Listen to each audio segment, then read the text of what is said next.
We are live. My name is Sharnael Wolverton Sehan. Really excited to be back here. It's been a minute. Here with Craig, and we have Trebor7 back with us. Robert here again today. Super excited about this topic, and just excited in general to be live again. It's been, like I said, it's been a minute. Craig and Robert, welcome back. Thank you. Thank you. Pleasure to be here. It is. It has been a while. It's been a busy summer, hasn't it, Sharnael? You've been all over the place. I've been busy doing stuff, and we were going to go live a couple of weeks ago, but then you came down with a bit of a thing that you didn't have much of a voice, so we had to postpone that. Well, here we are. We're back. Yeah, so it was about 3 weeks of whatever that was, but yeah, interesting times that we're in. Yes, so we have a really cool topic today. We are going to talk about Ormus, and I am really excited about Ormus. I've been dabbling with Ormus for off and on. I guess I found out about it maybe 10 years ago and found someone to get some for me. I was on it for a while, kind of forgot about it, and then ran into Robert when we were doing a show on telekinesis, which if you haven't watched that show, go back and check it out. And maybe we'll touch a little bit on there because we're supposed to be doing a part 3 here even after this. We scheduled immediately. We're like, we need at least 3 times with you, Robert. But we had so many people asking about Ormus, and I ended up buying some from Robert. I've been on it about a month now, and I brought a few to show you guys. This is actually the copper, but I bought the Messiah and the Logos. My Messiah is open. These haven't been opened yet because I'm just going one bottle at a time. And but before we get started, you guys go to swiftfire.org, get on the newsletter. Lots of stuff going on right now. We have a membership opportunity as well now, where we're going to be doing some fun things with the membership.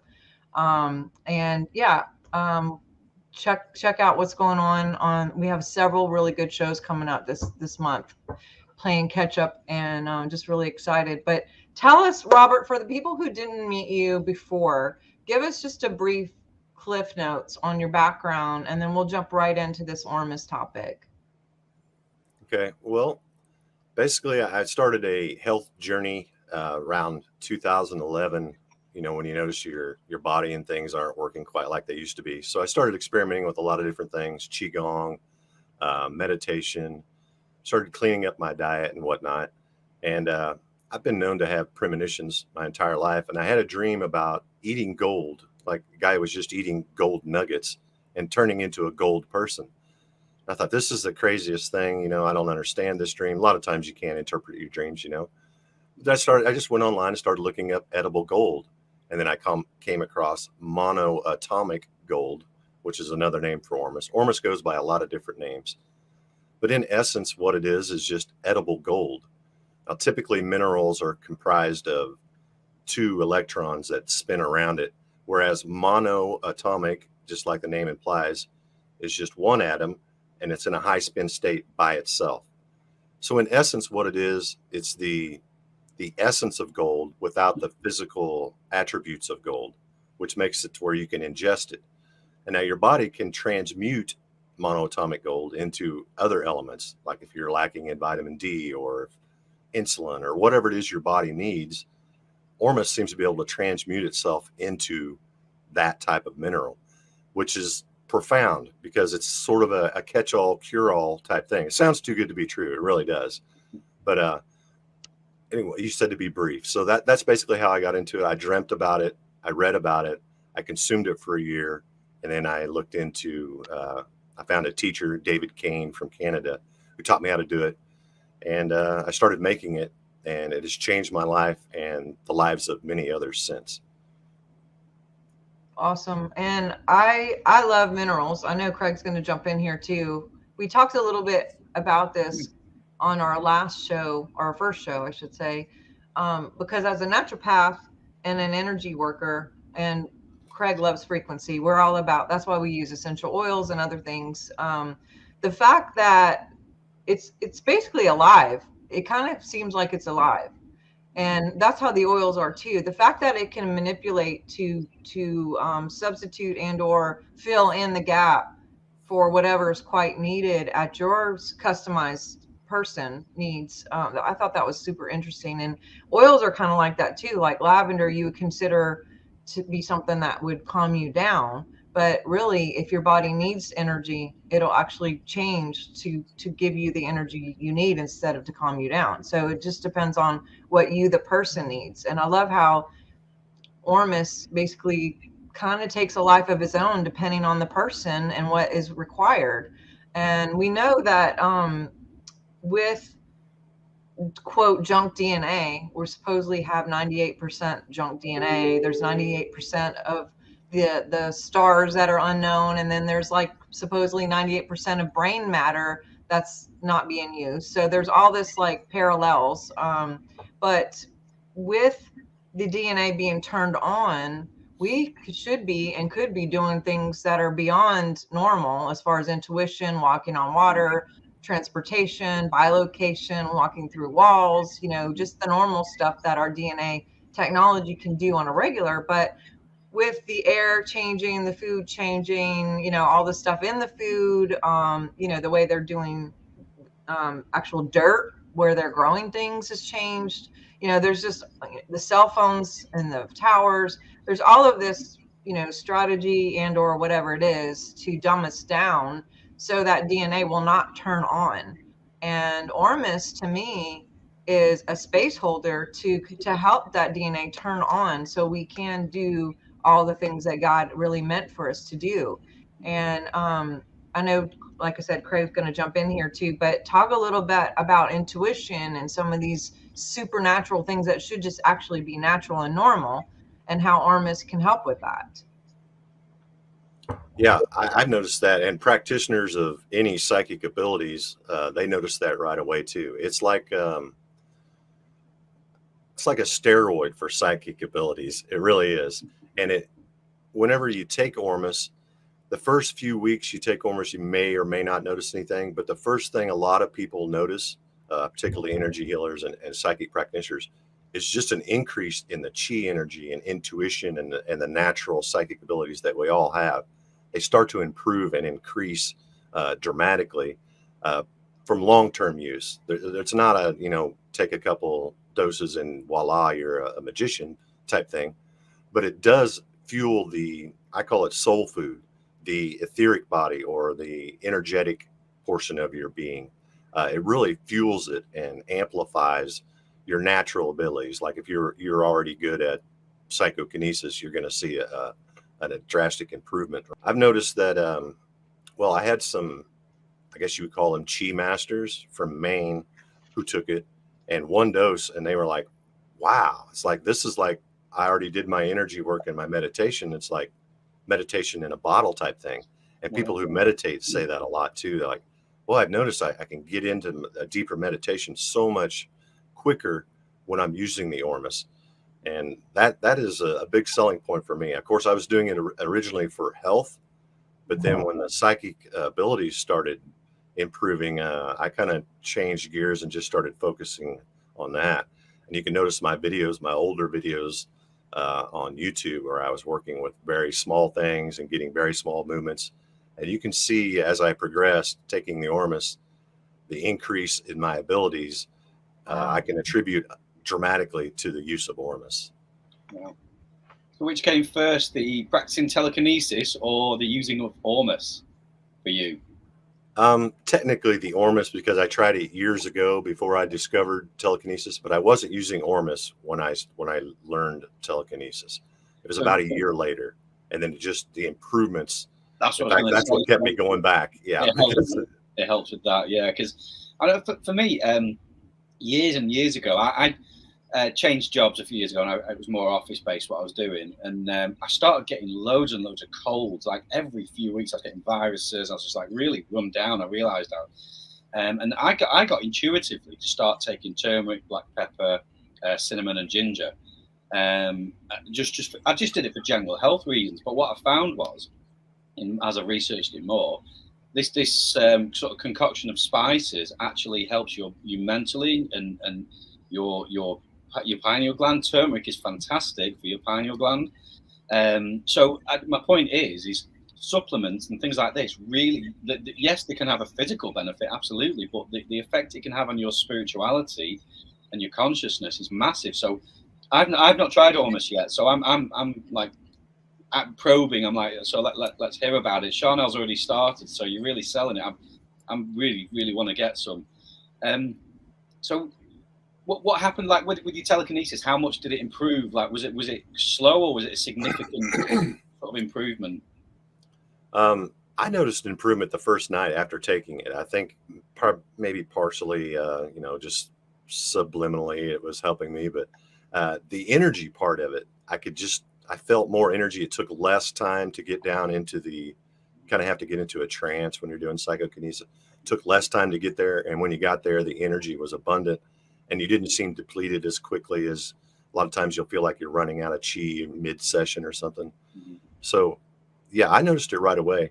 And I want to thank a lot of your listeners have started taking Ormus, or I assume that's where they're coming from, because I'm getting a lot of new clients and they have a lot of questions. And I kind of wrote down a few of them I thought I might address here at some point. We don't have to do that right now. And then one of the main questions I was asked is what to expect and what sort of timeline, how long did it take before you started getting new hair growth and these type of things. And when I first started taking Ormus, I was using Humana Gold. That's human with an A after it. Humana Gold from Canada. And David Kane is the guy's name. He and his wife make it.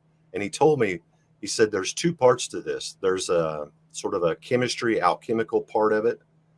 And then there's the sort of the magical part of it. And his wife is real. She's an intuitive healer and she's into psychic stuff. And he's more into the chemistry part of it.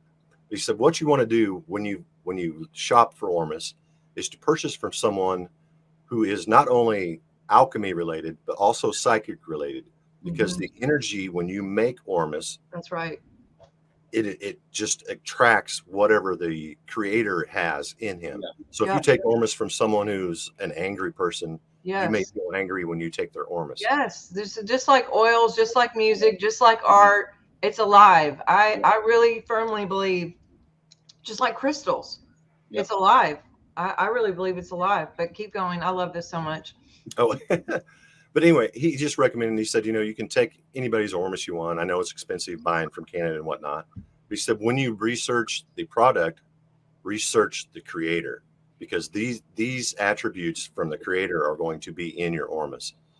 So I've probably tried maybe close to 10 different Ormuses. I ordered one recently from Amazon, not impressed, but I found a couple people. What was his name? It's like Divinicus Magicus or something was his name. It's all on my website, sacredsupplements.com. You can find links to their websites and their Ormus. But I have found that whoever creates the Ormus, there's a little bit of them in the Ormus. So just be careful when you go shopping and don't buy from anyone who's making this on large scales. It can't be mass produced.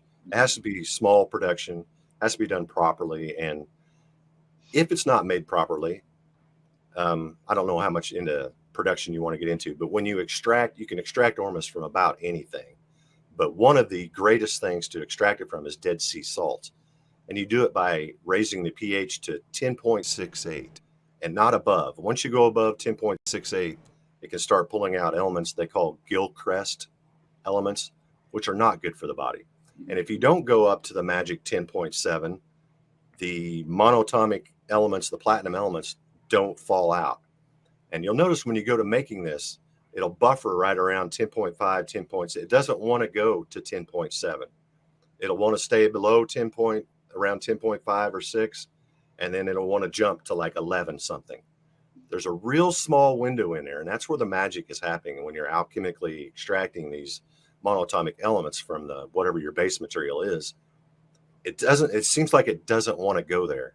So it's just a little sweet spot that's done, through raising it slowly. And at the end, it really comes down to just a drop or two. And I've dumped so many batches because it jumps. But you just want to be real careful that the person that's making it realizes that there's a very small window. And if they go over that, they need to dump it. And if they don't reach it, you're basically just consuming minerals. So It has to be made to perfection to really get the true effects from Ormus in each batch. It reminds me of because I'm a musician, and how we've explored kind of fine tuning which frequency we're on. It's exactly the same principle, isn't it? It's like we're learning the science of spirituality essentially, and we tune to say 432. Actually, the sweet spot is what is it? 431.9 is the sweet spot. Oh, I didn't know that. Yeah, and if you look, it's actually like when you're on your projects, it will go to that exact frequency. It's only a tiny amount, but having researched it, they say that is actually the sweet spot right there. You can't hear it, but it's about the integrity of the product, isn't it, and what you're doing. That is fascinating. Yeah. Yeah. Go on, Sharnael. Were you going to say something? Sorry. I think it's just fascinating to me how something can be alive. That's the biggest thing for me, because even with essential oils and their frequency, we have tested them. When you go through like TSA at the airport, and they'll die because of the radiation. But I don't know why, but within 4 hours, we tested them again after, just to see what the numbers were, and they like resuscitated themselves. They came back alive, and again they morphed to what we need. So we're 67 megahertz on a healthy adult day. I'm curious what the scalar would be on this gold, liquid gold, monatomic gold, Ormus. By the way, why is it Ormus? Where did Ormus get the name Ormus? What is that? I think that, well, for a long time, let me back up. So I think it was in 75, David Hutchinson, I think was his name, a cotton farmer from Arizona, sort of rediscovered. This is an ancient element. They can find traces of this in Egypt. Egyptians used to call it mufkuts, MFKTZ. But it's very ancient, but it was sort of rediscovered in the 70s. And I think it was called Orms for a long time, orbitally rearranged monoatomic elements, Orms, and then it just kind of evolved into Ormus. Just like for Toys R Us. Yeah, the base word is Orms, but when you say Orms, it just, I don't know, it doesn't sound right. People just started calling it Ormus. But yeah, a monoatomic gold, or muff cuts, or some people are calling it the philosopher's stone, and bread of life, soul food. I mean, it has a lot of different names, but in essence, it's monoatomic. And we always say monoatomic gold, but it's also all the platinum elements and silver and all these things, like I mentioned, in that monoatomic state, that spiritual state where they have the potential of gold, but it's not solid gold, obviously, or you wouldn't be able to eat and digest it. So yeah, I think the Ormus kind of derived from the Orms originally. Awesome. I've not really studied alchemy that much. So you mentioned about the process, of alchemy. I mean, I understand sort of spiritual alchemy in the sense of transforming negative energy into positive energy. That we are transformers in that respect. That is so good, Craig. Thank you for bringing that up. Keep going. I love this. Yeah. Just can you sort of explain the alchemical process a little bit? Is that possible?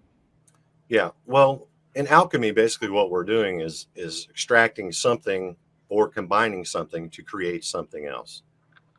And it's done with pH in this particular situation. Now, there's other ways to make gold, and this is, I'm glad you mentioned that, because a lot of people have asked this.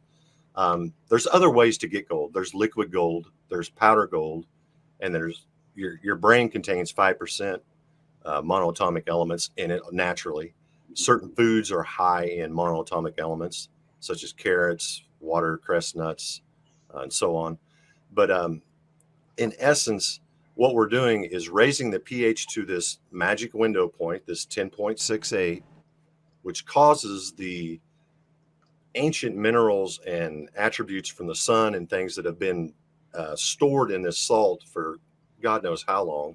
And when you reach this window, when you reach this certain point of pH, it opens this window and allows this to come out.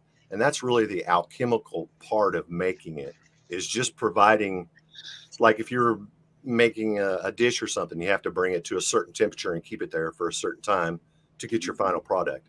And that's simplifying it, but that's basically the alchemical part of making it. But on the other hand, you also have to be careful about the energy you have when this comes into life, because it's going to absorb the energy from not only the surrounding area, but the person doing it.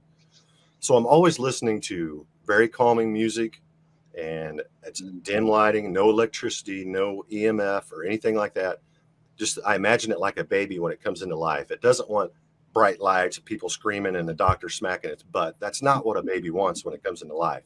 You know, it's used to a nice, quiet, dark area. So I try to keep the surroundings and myself in tune. Like if I'm not in the best of moods, I won't make Ormus.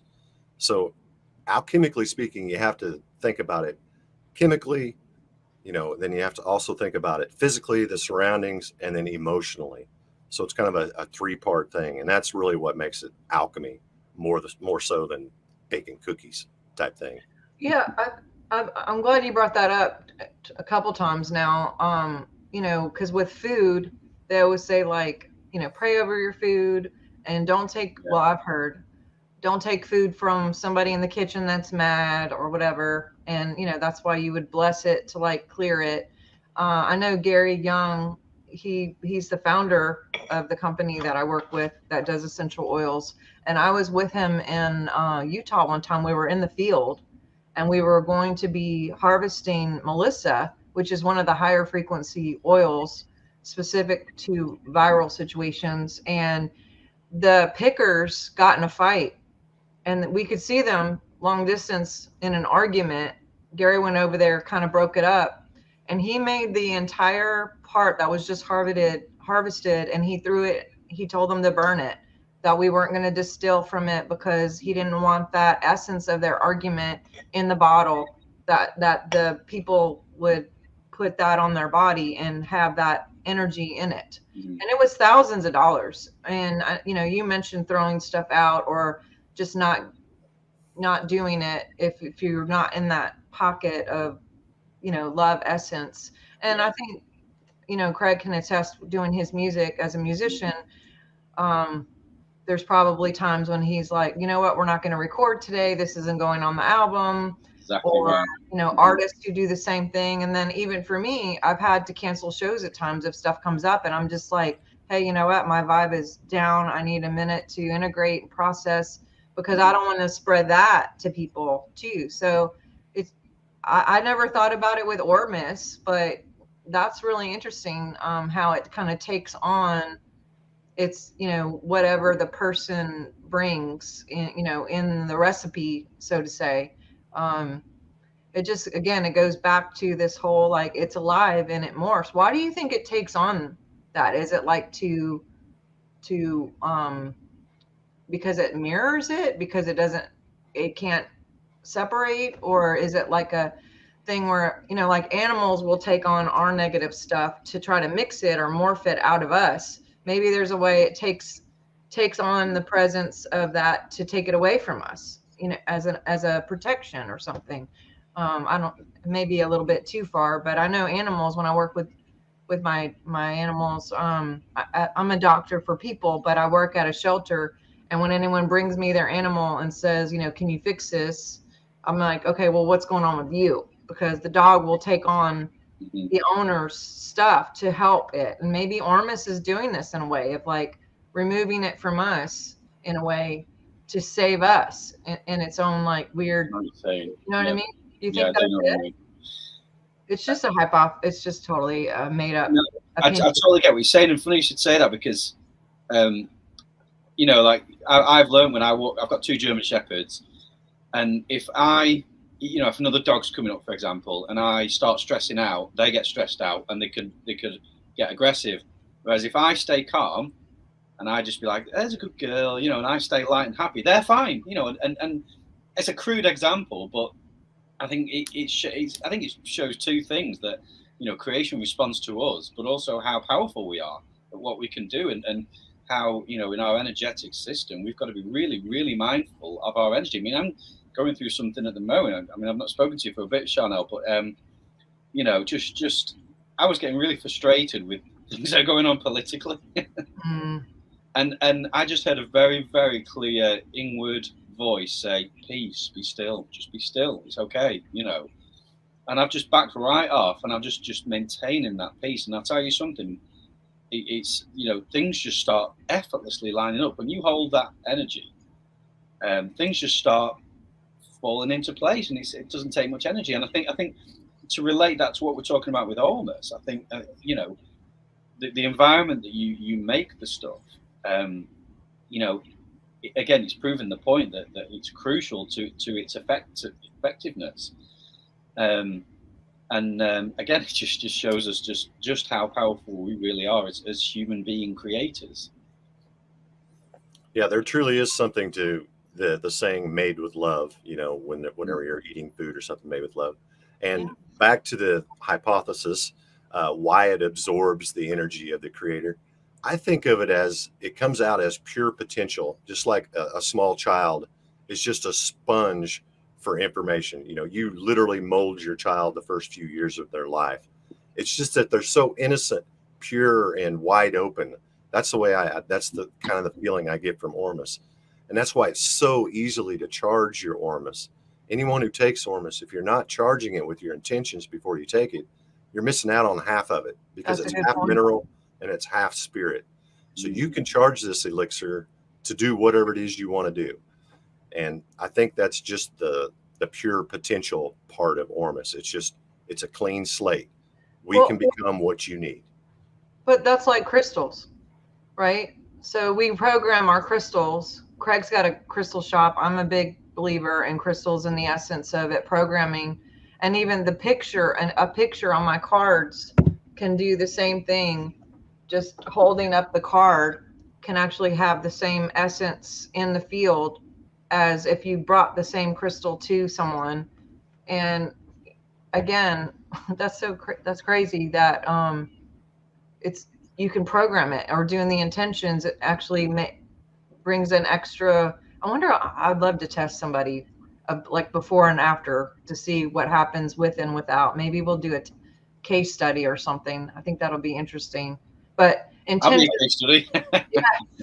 yeah, but with crystals, you know, you can program it with intentions like, I set you to help with ease in my body and my mind and my spirit or whatever, and you like just are very directive.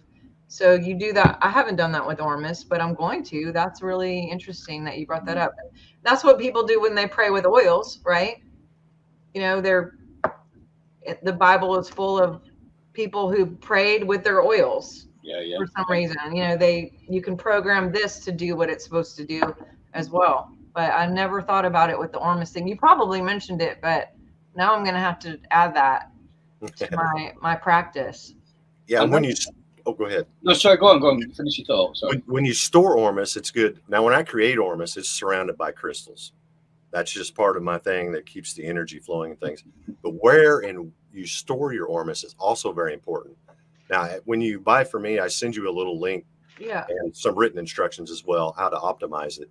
But when you store it, you want to store it with things of high vibrations. Yes, and I keep it in aluminum foil because it's very sensitive to electric magnetic frequencies, EMF. But when you store it, if you store it with a list of your intentions, and then I have a gold coin that I keep in mine and a couple small gemstones that I keep in the tin or the store mine, and it just raises the vibration of it. Now, I bought Ormus and didn't store it properly. And in fact, I just put it on a shelf, which is adjacent to a refrigerator and a water heater. And a way to see if your Ormus has been degraded by EMF is, hopefully the person you bought it from wrapped it in foil, remove the foil, and there'll be a black residue between the bottle and the foil. And these are the monoatomic elements coming out. And if there's a lot of black on it, it's depleted. It still has the minerals and things in it, but the intentions and all the energy and vibrations and things like that have been eaten up by EMF. Now, your story about the oils coming back to life makes me wonder if I shouldn't have thrown that out, that maybe the Ormus would have repaired itself.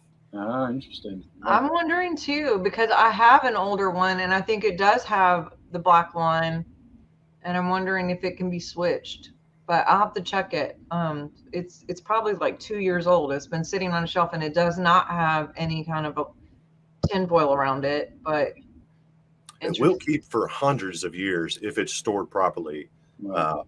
Avoid extreme temperatures, exposure to sunlight, and exposure to EMF. It'll keep very long time, extremely long time. Haven't they found some in the pyramids in Egypt? I read somewhere. Yeah, that's what I've read too. Yeah, they call it muth cuts in Egypt, and they used to make it. They used the dried powdered form, and they would make it into a cone shaped. I think you've probably seen pictures or hieroglyphics of people holding these little cones of pyramid shaped cones. That's Ormus in the powder form. Wow. Now, there's lots of different ways to get Ormus. You can get it in. It can be made into a gas. It can be made into a liquid. It can be made into a paste. And it can be made into a dry powder. Now, the dry powder is made from contrition or high extreme heat, which, unless you have a hot blast furnace and a bunch of gold laying around, not the best way to go about making Ormus. And also, I've found water, as we all know, has memory and amazing properties of water.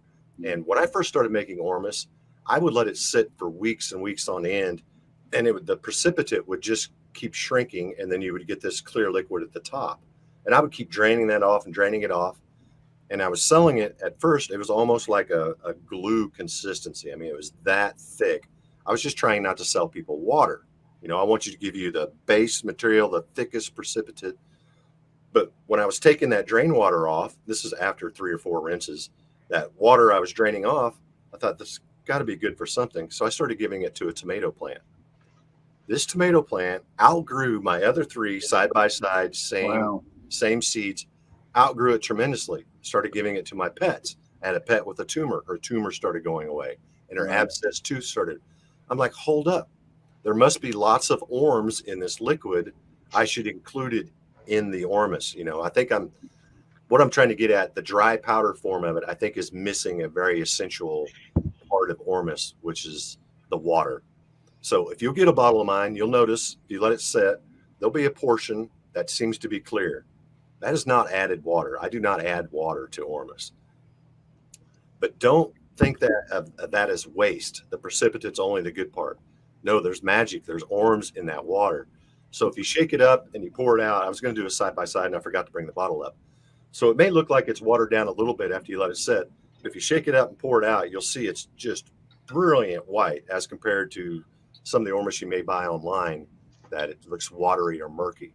And what is that? Is that some Ormus? This is the one that I was telling you is like 2 years old. And it's supposed to be Ormus. It's not in the tinfoil thing, but I don't know. There wasn't a black line. Has it been exposed to light? I mean, it's been sitting on the counter, like regular light in the house. Oh, I see. But anyway, I was just going to see if there was a black line, but I didn't see one. Keep going. I kind of lost my train of thought. I don't know where I was headed with that, but okay. So different kinds of Ormus, and people are asking which one is the best. Well, particularly, I think the one that's the best is the one you get naturally from food. But my Lord, you would have to consume so much food to get 1 dose of Ormus, unless you're buying super greens or something. David Avocado Wolf. Have you heard of him? Mm-hmm. It's kind of a health guy. Okay, now he sells some super greens that are super high in Ormus, and I took them and I liked them. I just can't afford to do that on a long-term basis. It's super expensive. But yeah, I think that's a great form to get it. I've tried 3 different dry powdered forms of Ormus. Honestly, I didn't try them long enough, but I didn't notice any benefits from them. And I've tried the paste, which is good, but I think the happy medium, the kind that I sell, the liquid, is the way to go because it gets all the water. The intentions are stored within the water, and then you have all the monoatomic elements in the precipitate. So you're getting the best of both worlds. So my short answer to the question of which kind of Ormus should I take, the liquid. Sacred Supplements is a family-owned and operated business established in 2015. We specialize in creating all-natural supplements that deliver supernatural benefits. Surpass the limits of modern medicine using the magic-like properties of monoatomic elements found in our one-of-a-kind, supercharged Ormus elixirs, Logos, Messiah, and Magi. Avoid toxic pharmaceuticals using the time-tested and medically proven healing powers of colloidal copper and colloidal silver, broad-spectrum remedies created to perfection and made with love. Enjoy the amazing detoxifying and energizing effects of Sacred Soleil, an affordable, all-natural, refillable energy drink with over 80 ionic minerals, plus electrolytes and loads of pure solar energy. Visit sacredsupplements.com today to order or to learn how to create these sacred gifts for your mind, body, and spirit. What's the difference between Messiah, Logos? Like, you have several different ones, though. Magi as well. Yep. What was the other one? Magi. Magi. Yeah, explain that. Which is plural for magus, meaning magician. Yep. So the base materials are different. Logos is made from bokek salt, which is a Dead Sea salt. And the intentions are just the fruits of the spirit, the love, joy, peace, patience, and so on. No other chargings or additions to that. So it's sort of a blank slate Ormus, which is great for beginners. And then Messiah is from bokek, Dead Sea salt, and it's only made during the full moon. Now, when I say during a full moon, that could be 3 days prior or 3 days after. That little 6-day window in there. I only make that during the full moon, which I'll be doing here very soon. We're approaching a full moon. And then it's also anointed with essential oils. So I use myrrh, frankincense, and myrrh. Yeah. So I use the myrrh on the Messiah, and then I use frankincense and myrrh. And these are just micro doses after the final rinse, tiny drop of it. And it's more of a synergetic thing. It's not like, oh, I'm putting in a quarter cup of is this essential oil or anything. It's just sort of a blessing. As you know, anointing people with essential oils is a very ancient ritual. And then the Magi is from water extracted chula langma. It's hard to say. It's Tibetan seawater, and it's extracted from the center. Pollutions float or they sink. So when they extract this water, it's super condensed salt water, the same water purportedly used by the founder of Chinese medicine. So it has some very healing properties of its own. So the base material and when and how it's produced is really what changes it.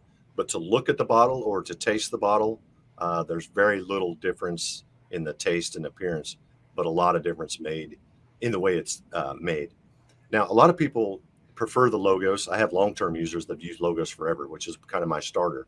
But a lot of people don't like the lucid dreaming or the premonitions or the psychic boosting of abilities. They don't like that. It's kind of scary. Yeah. Well, it's kind of scary to people. So to avoid the lucid dreaming or any of those type of effects, I tell people, stick with the Logos, or you can use the Messiah early in the morning. A lot of times that'll help keep the weird dreams away and things. But I personally prefer to boost the psychic abilities. I think that's a very important part of our being. Definitely. So for long-term use, I recommend Messiah, which is kind of my middle grade. I have 3 stages. It's stage 2. The Magi, I noticed, if you take it for a long time, long-term use of the Magi, kind of makes you a little too right brain oriented. You become a little loopy and flighty, and you're forgetting to do your physical. Even more so. Yeah, just for me. I have some people that use Magi all the time, and no problems. But me personally, I prefer the Messiah for long-term use. They're all 3 good, and I use all 3. But the one my go-to is the Messiah, and I think it has something to do with being created during the full moon. It has a little extra energy in it. Punch. Yeah, it does. It really does. I love the Messiah. But has anybody ever had any sort of psychedelic sort of effects with them at all? Do you know? I don't know. I've heard anybody use that exact terminology. Now, there is one. Nobody ever thinks about the ill effects or side effects of Ormus, which we should probably get into a little bit. It amplifies whatever you're taking. So if you're on a narcotic or you're drinking alcohol or what have you, right? Maybe normally you can drink 6 glasses of wine and you're fine. And when you're on Ormus, 2 or 3 glasses and you're. So you have to be very careful about using psychedelics or alcohol when consuming Ormus. And the recommended is a 48-hour fast. Like, don't take Ormus 48 hours before drinking or after. That's what I was going to ask about food. You know how like probiotics you don't want to take with food because it takes away. Is there anything that besides alcohol or whatever, you're saying that magnifies it, but what about food, taking it with food, or is there a certain time of day you should take it, or night, or before you go to sleep, or what's the best time to take it? Well, the monoatomic elements are absorbed through the small intestines. So it's part of a digestive thing. And I've taken it with food and without food. My preference is to take it after a meal in the evenings is when I take mine. But no, you can take it with or without food. And caffeine and electromagnetic frequencies will degrade the effects of your Ormus. So if you can avoid caffeine for a couple hours before and after taking Ormus, and kind of never stick your cell phone up next to your head if you can help it. But you stick. It opens the blood-brain barrier and allows all that subtle energy and stuff to escape. Yeah. Now, you mentioned something about before and after pictures. On my website, there's a picture of a person before taking, it's Carillion photography. You're probably familiar with that. Oh, the aura? Oh, yeah. Yeah. So they took a picture of a person before taking Ormus and a picture of a person a couple hours after taking Ormus. And you can just see the two hemispheres of the brain are balanced and the aura is just expanded dramatically. Wow. So Ormus has wonderful effects on your subtle energy and all that things. If you can protect it, you need to keep it away from the caffeine and the EMF. And I feel that's the downfall to a lot of people who are taking it. It's like, oh, I took a whole bottle and didn't feel anything, but maybe they're not taking it properly, or maybe they're wasting it. They're drinking their coffee and they're That's exactly what I've been taking it, is every morning with my coffee. I'm going to change that up now for sure. Thanks for telling me that. There you go. It's right next to my coffee pot, actually. So I was doing it right away in the morning, first thing, thinking it should do it at the beginning of the day, but I'm going to switch it tonight. Well, part of it, not just caffeine, but I think the acidity of coffee is also kind of plays a role in that. And I don't drink coffee, but a friend of mine just told me a little trick he learned about putting some sodium carbonate in his coffee to make it alkaline. I've been doing that recently. I've been doing that exact thing, and it really works. It just takes that acidic edge off. Yeah. That's what I told him. I said, well, just switch to decaf and use your baking soda and see if it does. And he's like, yeah, it helped. Now I can feel that extra energy, and I feel a lot of people get a calming effect from Ormus, which I do too. One of the number one questions, I don't know how much time we have, and I don't want to just keep going. So we got about 10 minutes, so go for it. One of the main questions I'm getting from people is what to expect from taking Ormus. And whenever I started taking it from David Kane, he recommended that I keep a log. So what I did is I went through my log, and I just kind of wrote at the bottom of each one just a synopsis of what happened for that month. And I'm going to buzz through that real quickly here in the time we have left, if you don't mind. Mm-hmm. So month one, I noticed deeper sleep, which is something a lot of people notice right away. You just sleep all night. I usually get up and go to the bathroom 2 or 3 times, and now I can go all night. So deeper sleep, deeper meditations, quicker getting into that meditative state. Dream recall. I didn't used to really remember. I'd remember dreams occasionally, but on a regular basis, I would get better dream recall. And I noticed an improvement in my PK abilities. This is after 30 days. Month 2, I started getting less pain, anxiety, less stress, cravings. You wouldn't know it by looking at me now, but I was a little overweight back then. Just wasn't craving the junk foods anymore. After 3 months, I had noticed an increase in energy, vitality, and libido.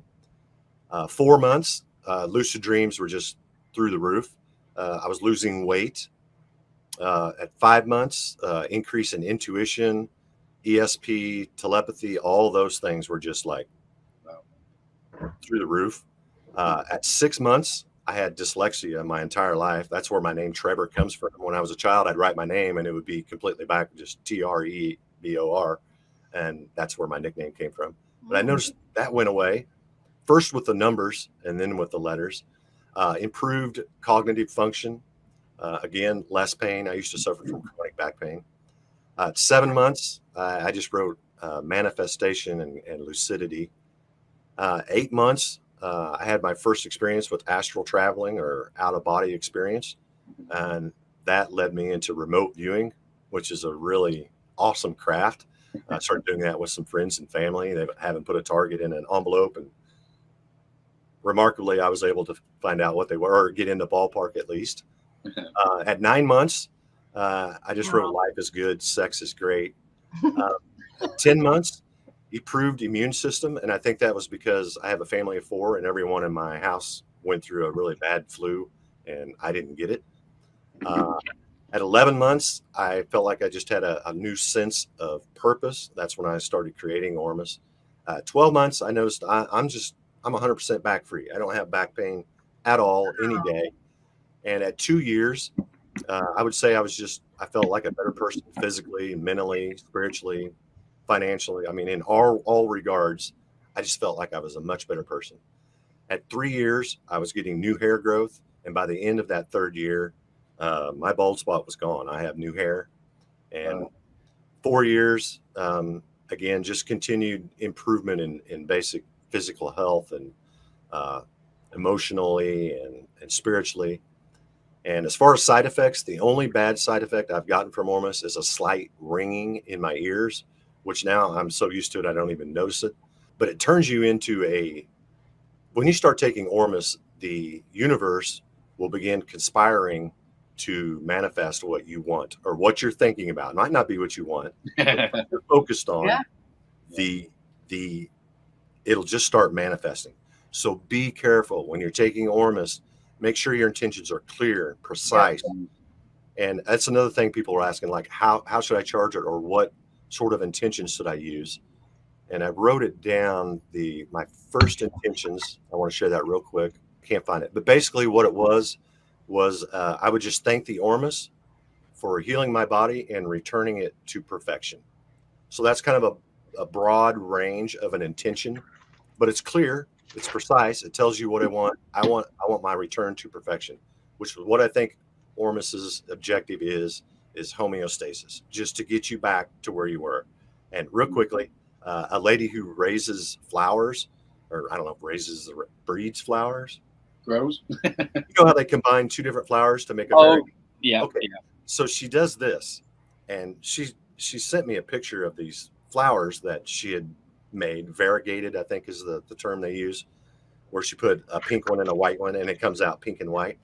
She said, funny thing happens when you start watering it with the Ormus, it goes back to its natural state. My pretty pink and white flowers become white, or whatever their original state was. I said, I think that's what Ormus does. It's trying to return you back to your original. When we're born, we're perfect. And I think that's the state. It's trying to just return you back to your natural state of perfection. Wow. Beautiful.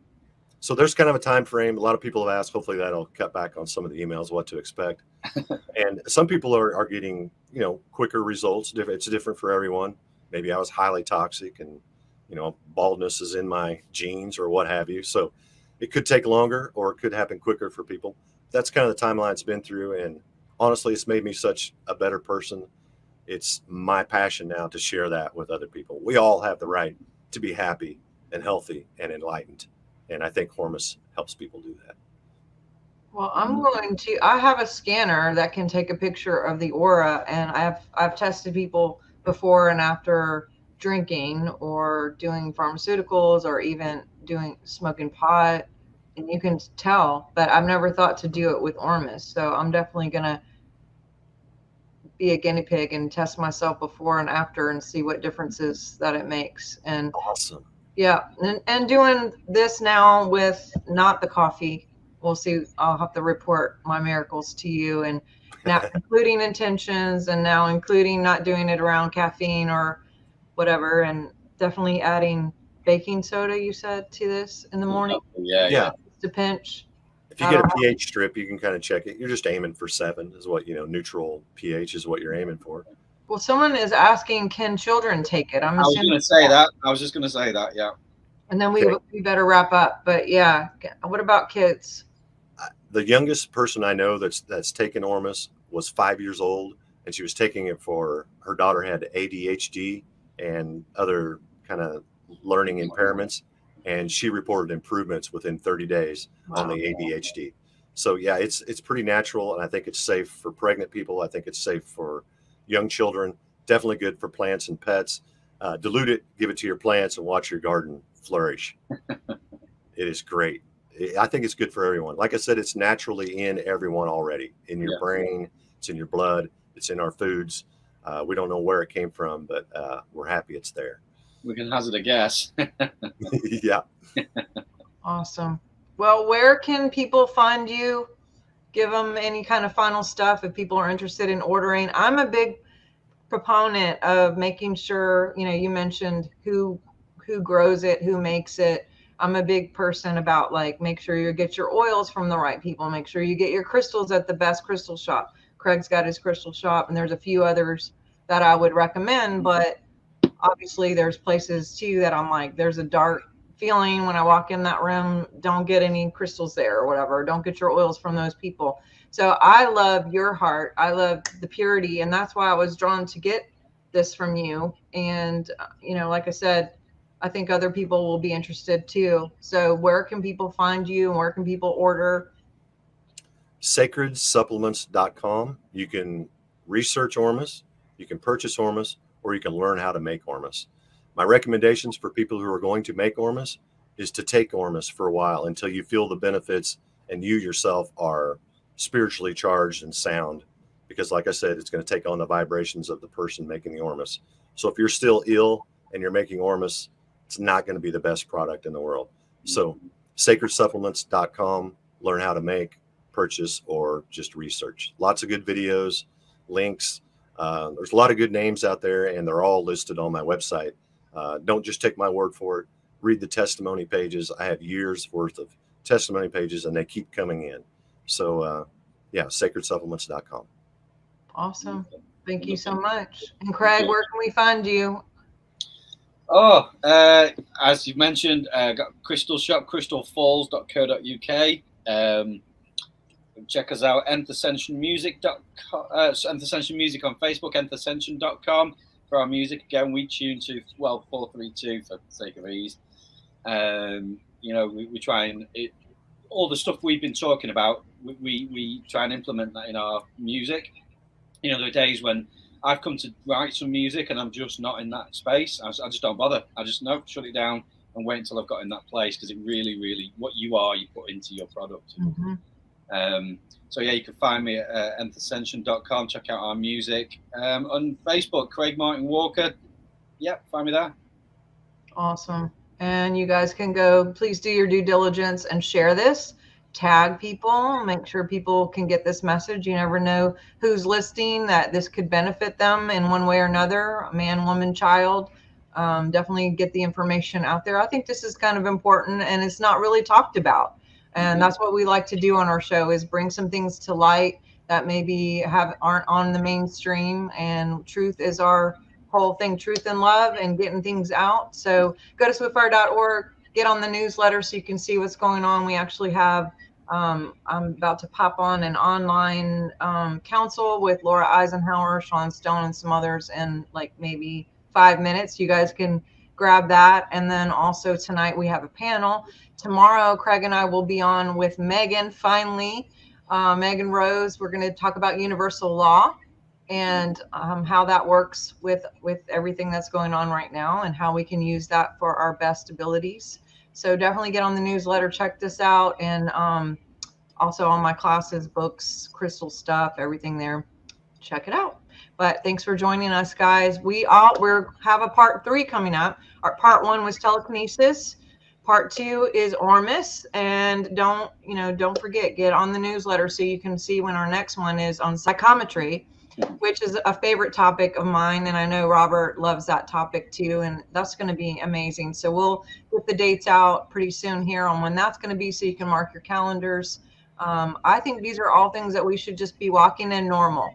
And we should make the supernatural natural again, and really turn on and tune in to every bit of who we are, so we can really use our full human potential, if we're human, whatever that is. But to be supernatural beings here, love and light for everyone. I just encourage everyone, to be your best today, wherever you are, whoever you are. Go out and love on someone, smile, really remember who you are, and bring your best game today, wherever you are, whatever you're doing. And we love you so much, and talk to you guys soon. Thanks again, everybody. Thank you. Thank you. Bye-bye. You guys have a good one.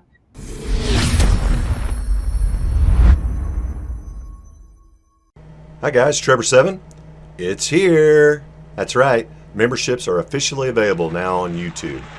We'll have custom emojis and custom badges, exclusive members-only videos, monthly live streams, and all kinds of good psychic-related material.